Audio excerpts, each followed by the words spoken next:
नमस्कार, मैं रवीश कुमार। इसराइल ने आखिर मानवता की मिसाल पेश कर ही दी। जिस इसराइल पर गजा को लेकर असीम क्रूरता के आरोप लग रहे थे, उसके प्रधानमंत्री ने गजा पर परमाणु बम गिराने की बात करने वाले अपने एक मंत्री को कैबिनेट की बैठकों से निलंबित कर दिया है। पहली बार नहीं है। 7 अक्टूबर को हमास के हमले के बाद इसराइल के नेताओं ने गजा को पूरी तरह मिटा देने के अनेक बयान दिए हैं। उन सभी बयानों के बाद गजा पर बमबारी और तेज हुई। आखिर परमाणु बम से हमला करने की बात पर इसराइल हरकत में क्यों आया? क्या इसलिए कि उसने कभी भी स्वीकार नहीं किया कि परमाणु बम है? क्या अब भी उसे लगता है कि जो बम बरसाए जा रहे हैं उनका असर परमाणु बम के असर जैसा नहीं है? न्यूयॉर्क टाइम्स ने एक नक्शा बनाकर दिखाया है अपनी एक रिपोर्ट में कि गजा की 1/4 इमारतें पूरी तरह से तबाह हो गई हैं। इतने बम गिरे हैं। यही वो मंत्री हैं, चरमपंथी पार्टी ओज़्मा यहूदित के नेता अमिचे एलियाहू। रेडियो इंटरव्यू में इनसे सवाल पूछा गया कि क्या गजा पर परमाणु बम गिरा देना चाहिए। मंत्री ने कह दिया, हां, यह एक विकल्प है। जैसा पत्रकार वैसा जवाब। दोनों ही होश में नहीं हैं कि अगर गजा पर परमाणु बम गिरा तो उसका असर इसराइल पर भी पड़ेगा।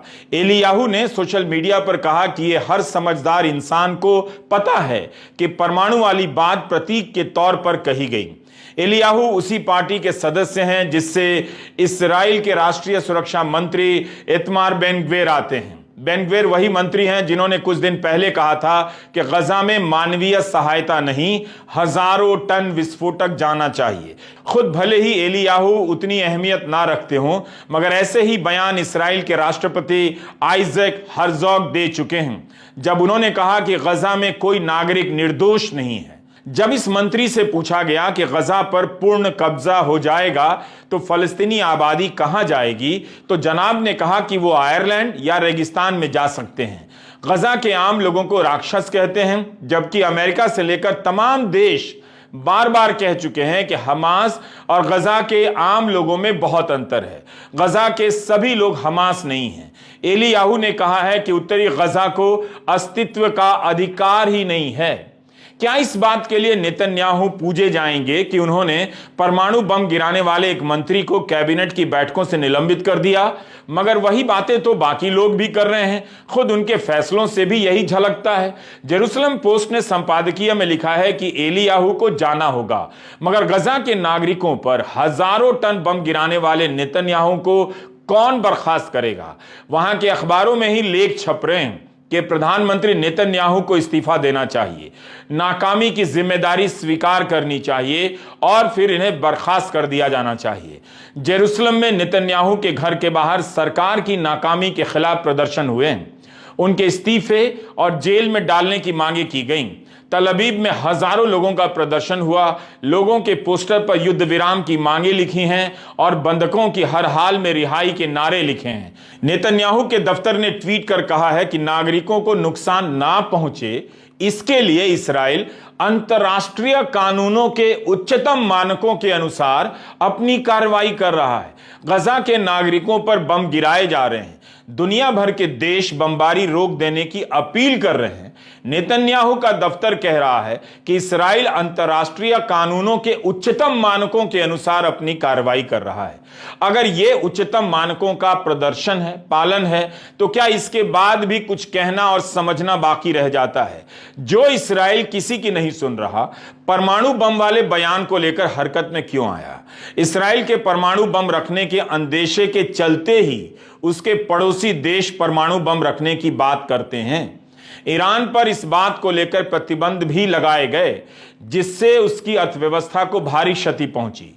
क्या इस चिंता से इसराइल ने विरासत मंत्री को निलंबित करने की बहुत जल्दी दिखाई?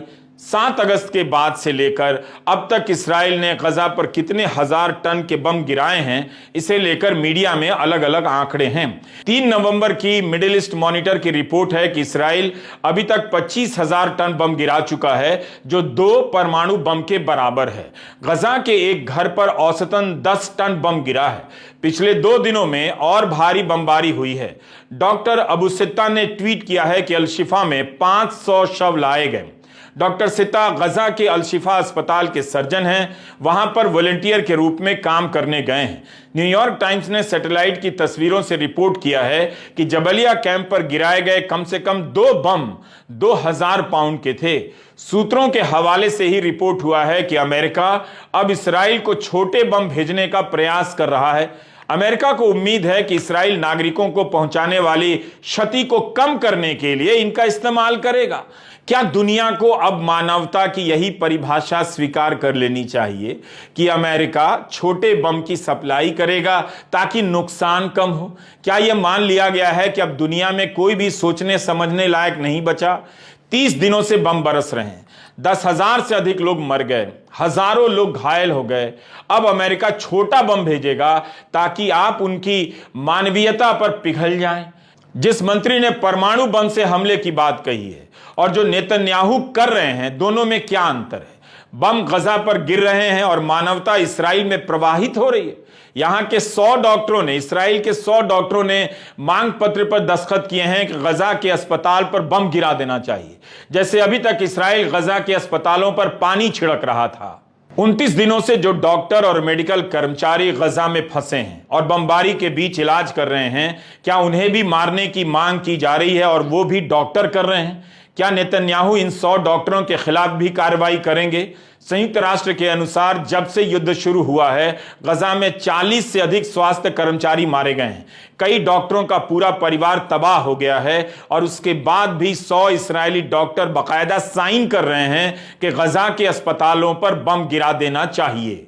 जो भी है, इसराइल के इस मंत्री के बयान को लेकर अरब देशों ने एक बार फिर से निंदा और कड़ी निंदा करने की जिम्मेदारी निभा दी है। अरब देशों ने प्रेस रिलीज जारी करने में कोई कमी नहीं की। बम गिरने के साथ ही उनके यहां से कड़ी निंदा की प्रेस रिलीज आ जाती है। 30 दिनों के बाद भी अरब एकता नाम की चीज नजर नहीं आई और आई भी तो उसका असर नहीं दिखा।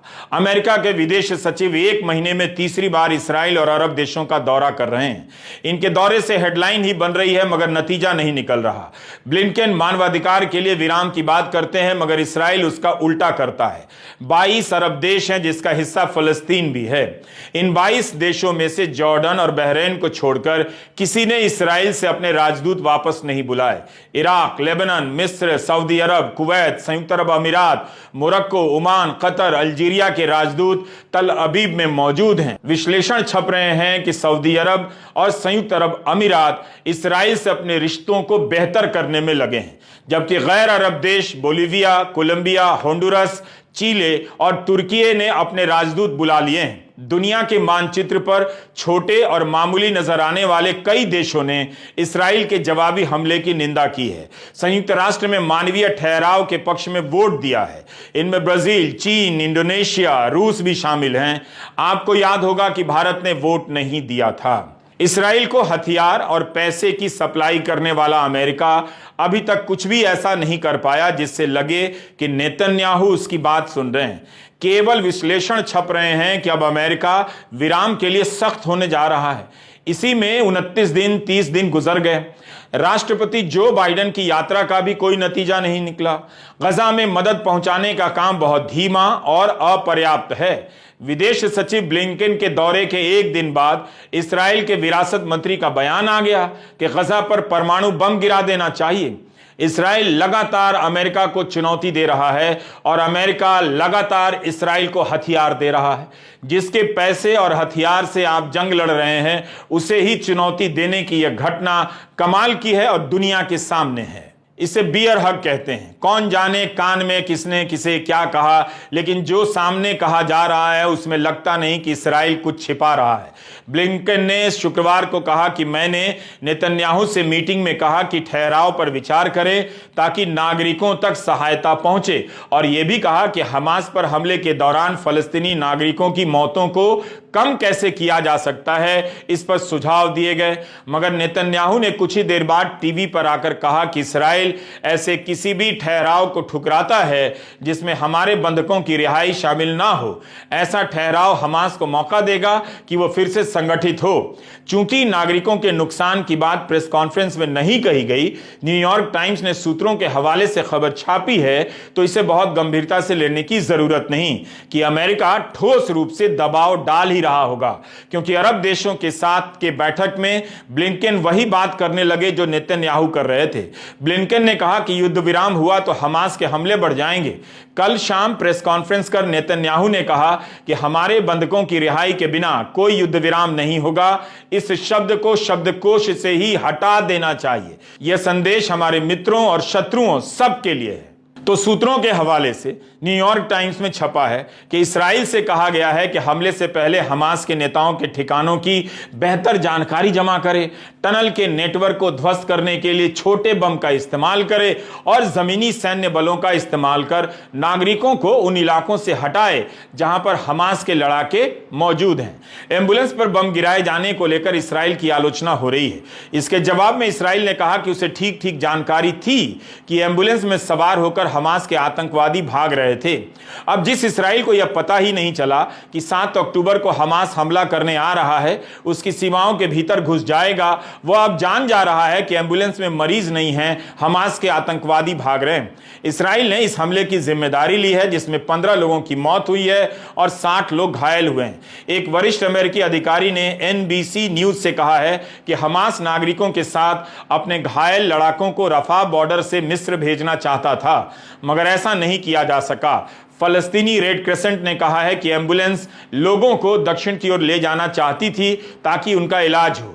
रेड क्रिसेंट ने कहा कि हमारी 8 एम्बुलेंस इस्राएली हमलों के कारण खराब हो चुकी हैं।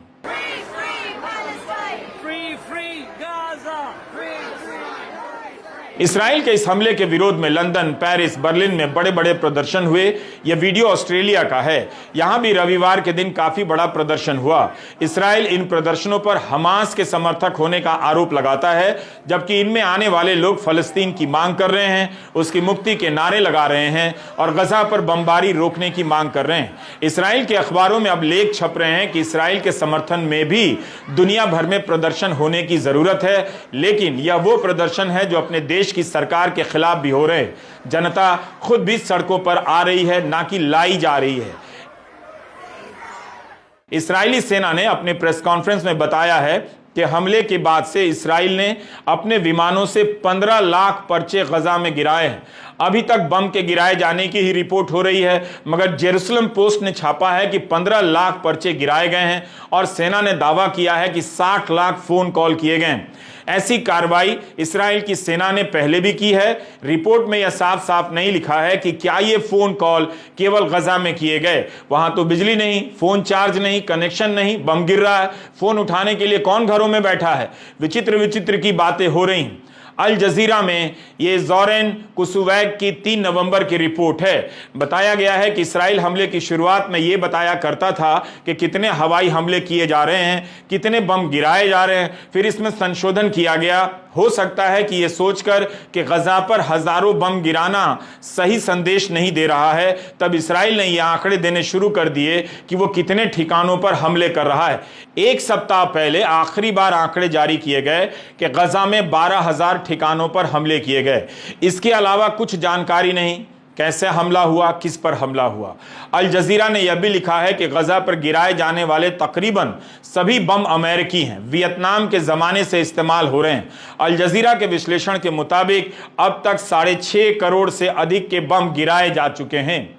इस युद्ध को जानने समझने के लिए कई तरह के अखबारों को पलटना पड़ता है। कौन क्या कह रहा है, क्या नहीं कह रहा है, इस पर ध्यान देने की जरूरत है।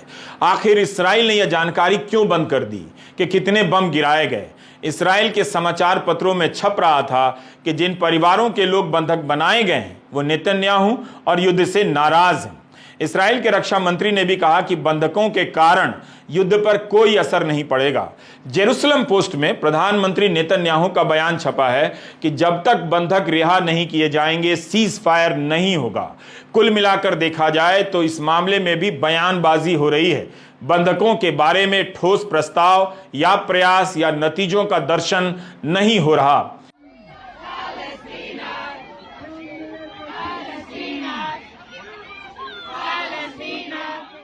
इस बीच वॉशिंगटन में फलस्तीन के समर्थन में लगातार प्रदर्शन हो रहे हैं।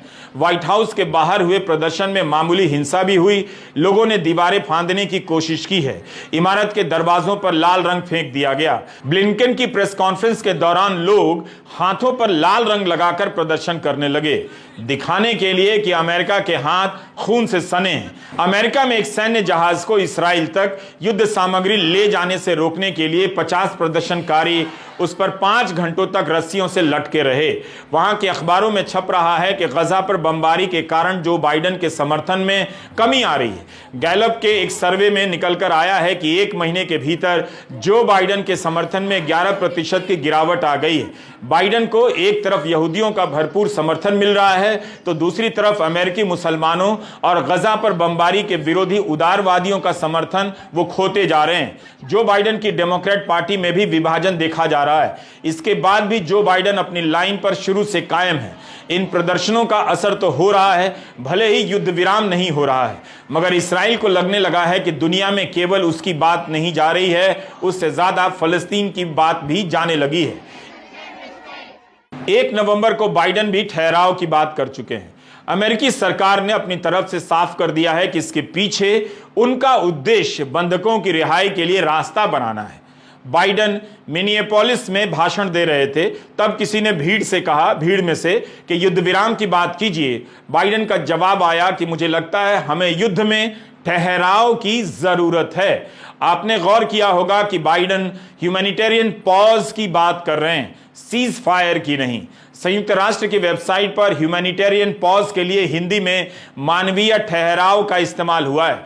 इसके बारे में बताया गया है कि सीमित भौगोलिक क्षेत्र के लिए सभी पक्षों को युद्ध रोकना होता है ताकि तय समय में मदद पहुंचाई जा सके। लेकिन उस मदद का क्या फायदा जब आसमान से बेतहाशा बमबारी हो रही है और यहां सभ्य कहलाने वाले देश ह्यूमैनिटेरियन पॉज और सीज फायर की बहस में उलझे हैं। इस्राइल दोनों को ही नकार रहा है। मई 2021 में भी विश्व स्वास्थ्य संगठन WHO ने गजा में मानवीय ठहराव की अपील की थी। उस समय कोविड का दौर था और हमास और इस्राइल के बीच लड़ाई चल रही थी। तब WHO वैक्सीन और दवा पहुंचाना चाहता था। 2015 में यमन में युद्ध के दौरान 6 दिन के ठहराव की मांग हुई, लेकिन ठहराव से पहले ही प्रस्ताव गिर गया। अप्रैल 2023 में सूडान में सेना और प्रतिस्पर्धी मिलिशिया की लड़ाई में नागरिकों की मौत के बीच यूएन ने मानवीय ठहराव की मांग की थी। आधिकारिक रूप से ठहराव लागू हुआ भी, मगर लड़ाई जारी रही। 2018 में पुतिन ने सीरिया में चल रहे गृहयुद्ध के दौरान दमेस्कस के इलाके में रोजाना 5 घंटे के लिए मानवीय ठहराव की घोषणा की थी। संयुक्त राष्ट्र सुरक्षा परिषद में विस्तृत ठहराव का प्रस्ताव गिर जाने के बाद भी रूस ने इस इलाके में अपने प्रभाव का इस्तेमाल किया और इसकी घोषणा की। मगर गजा के मामले में मानवाधिकार संस्थाएं कह रही हैं कि जिस स्तर की तबाही हो चुकी है उसके लिए ठहराव से कुछ नहीं होगा, युद्ध विराम करना ही होगा। संयुक्त राष्ट्र ने कहा है कि उसके 88 स्टाफ मेंबर मारे जा चुके हैं। यह अब तक किसी भी लड़ाई में यूएन के कर्मचारियों की मौतों की सबसे बड़ी संख्या है। एजेंसी के अध्यक्ष का बयान है कि हमारा काम तकरीबन पूरी तरह बंद हो चुका है। 2 दिन पहले जब विदेश सचिव एंटनी ब्लिंकन इस्राइल के दौरे पर थे तो उनके साथ तल अवीव में तैनात होने वाले नए राजदूत जैक लुई भी आए। जैक लुई ने अपना पहचान पत्र इस्राइल के राष्ट्रपति को पेश किया और राष्ट्रपति ने अमेरिका के सहयोग की भूरी भूरी प्रशंसा की। इसके बाद भी अमेरिका की हालत यह हो गई है कि वह छोटी कामयाबी की बात कर रहा है। बाइडेन का बयान है कि ठहराव को लेकर छोटी कामयाबी मिल रही है। बाइडेन ने हमेशा कहा कि ठहराव बंधकों की रिहाई के लिए है, लेकिन हमास ने रविवार को कहा कि इस्राइल के हमलों के कारण 60 बंधकों का अता पता नहीं। रॉयटर्स ने लिखा है कि अमेरिका ने इस्राइल को हमेशा पुरजोर समर्थन दिया, मगर हाल के दिनों में उसके बयानों में बदलाव देखने को मिल रहा है। अब गजा को मानवीय सहायता पहुंचाने, नागरिकों की मौतों को रोकने के प्रयास और ठहराव पर भी बात होने लगी है ताकि बंधकों की रिहाई पर काम हो। मेरी राय में ये सब जबरदस्ती के विश्लेषण हैं, शायद ही कोई इसमें यकीन करेगा। ब्लिंकन के ताजा दौरे में अरब देशों से हुई उनकी बैठक में फलस्तीनी अथॉरिटी के प्रमुख महमूद अब्बास भी शामिल थे। ब्लिंकन ने इराकी नेताओं से बैठक के बाद कहा कि गजा के भविष्य में फलस्तीनी अथॉरिटी की केंद्रीय भूमिका होनी चाहिए। उन्होंने कहा कि एक प्रभावी और पुनर्जीवित फलस्तीनी अथॉरिटी का गजा का प्रशासन संभालना सबसे अच्छा होगा।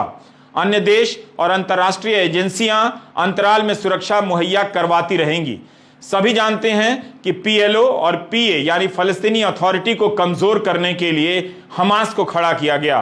तो अब हमास को मिटाकर अब्बास को मजबूत करने की बात पर कौन यकीन करेगा। ब्लिंकेन कई इस्राएली चेक पॉइंट से गुजरते हुए अब्बास से मिलने रमल्ला गए और वहां से आगे इराक गए। हमास के खात्मे के बाद गजा का प्रशासन कैसा होगा, इस पर भी ब्लिंकेन बात करने के लिए अब्बास से मिले।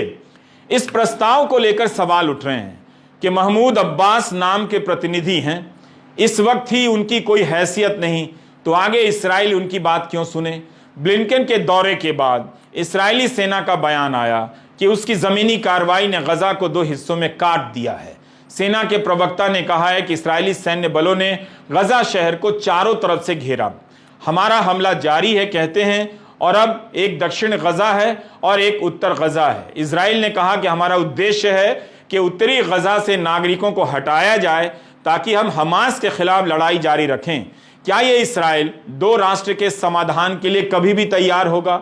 युद्ध के बाद ही सही क्या तैयार होगा? इसका जवाब सभी को मालूम है, तैयार नहीं होगा। इसे सुनिश्चित कराने में अमेरिका से लेकर कई देश पहले भी नाकाम रहे हैं। उनका दोहरापन सामने आ चुका है। 25 अक्टूबर को राष्ट्रपति जो बाइडेन ने व्हाइट हाउस में कहा कि मुझे इस बात को लेकर बिल्कुल भ्रम नहीं कि मौतों की संख्या को लेकर फलस्तीनी सही बोल रहे हैं। उसी के देश के अखबार लिख रहे हैं अमेरिका के कि इस्राइल ने 1/4 से ज्यादा इमारतों को नष्ट कर दिया है, लाशें बिछी हुई हैं, मगर बाइडेन को भरोसा नहीं कि फलस्तीनी मरने वालों की संख्या को लेकर सही बोल रहे हैं। गजा में हमास के स्वास्थ्य मंत्रालय ने कहा है कि मरने वालों का आंकड़ा 9,770 के पार जा चुका है। 2,550 औरतें हैं, 4,000 बच्चे और किशोर मारे गए। वॉशिंगटन पोस्ट ने लिखा है कि किसी भी युद्ध में मरने वालों के आंकड़े अस्पष्ट ही होते हैं, बदलते रहते हैं। इस्राइल में ही मौतों का आंकड़ा आ जाने के बाद सभी मरने वालों की शिनाख्त नहीं हो पाई है। 1 हफ्ते पहले तक 200 लोगों की पहचान नहीं हो पाई थी। उनकी पहचान करने के लिए पुरातत्ववेत्ताओं की मदद ली गई है। यानी मरने वालों की संख्या में बदलाव होता रहता है और सही आंकड़े तक पहुंचना कोई सामान्य प्रक्रिया नहीं।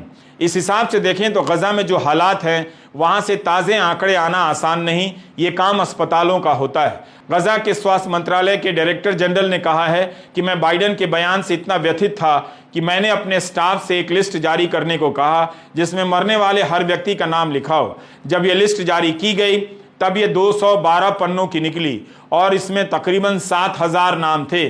ऐसा नहीं है कि हमास के आंकड़ों पर संदेह नहीं जताया गया है। अल आहली अस्पताल के आंकड़ों को लेकर अभी तक जांच चल रही है और विवाद हो रहे हैं। इसी से पता चलता है कि अमेरिका इस्राइल के साथ किस हद तक है। जबकि अमेरिकी सरकार की रिपोर्ट में गजा के स्वास्थ्य मंत्रालय के आंकड़े प्रकाशित होते रहते हैं और वो भी बिना किसी चेतावनी के। संयुक्त राष्ट्र के मानवाधिकार उच्चायुक्त ने भी इन आंकड़ों को अपनी तफ्तीश के बाद सही पाया। बाइडेन कह रहे हैं कि उन्हें इन आंकड़ों में भरोसा नहीं।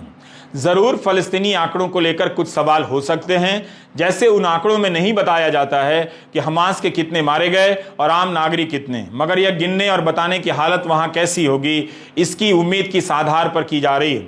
इस्राइल की सेना का दावा है कि हमास के 12 कमांडरों को मार दिया गया है। जमीनी कार्रवाई में इस्राइल के भी करीब 30 जवान मारे गए हैं।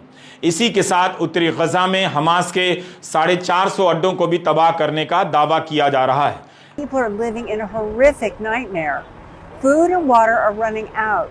A steady flow of aid is needed to meet the desperate needs now. Humanitarians must be able to deliver it safely, and civilians must be able to reach it safely. Without this, lives will be lost and conflict will spread. उधर गजा में पानी नहीं है। लोगों को रोटी मिल जा रही है तो पानी नहीं, पानी मिलता है तो रोटी नहीं। वहां इतना बम बरसाया गया है कि साफ पानी की संभावना समाप्त हो चुकी है। वॉशिंगटन पोस्ट में एक मां का ब्यौरा छपा है कि 6 हफ्ते के नवजात बच्चे को वो दूध नहीं पिला पा रही है क्योंकि उसके खुद के पीने के लिए पानी नहीं है। उस महिला को पूरे दिन में 250 मिलीलीटर पानी मिलता है, जबकि अमेरिका के ही डॉक्टर कहते हैं कि प्रसूता मां को दिन में कम से कम 2 से 3 लीटर पानी पीना चाहिए। कहा जा रहा है कि 20 लाख से अधिक लोगों को पूरे दिन में 2 लीटर पानी भी नसीब नहीं।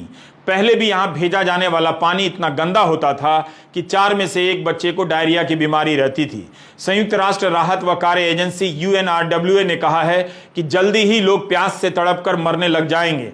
गजा में एक ही यूनिवर्सिटी थी, उस पर भी बमबारी कर दी गई है। इस बीच भारत की प्रतिक्रिया का पता नहीं चल पा रहा है। शुरुआती बयानों और संयुक्त राष्ट्र में मतदान के समय गैर हाजिर रहने के अलावा विश्वगुरु किस तरह से शांति स्थापित करने में प्रयासरत है, इसका ब्यौरा गोदी मीडिया में भी नहीं मिलता है।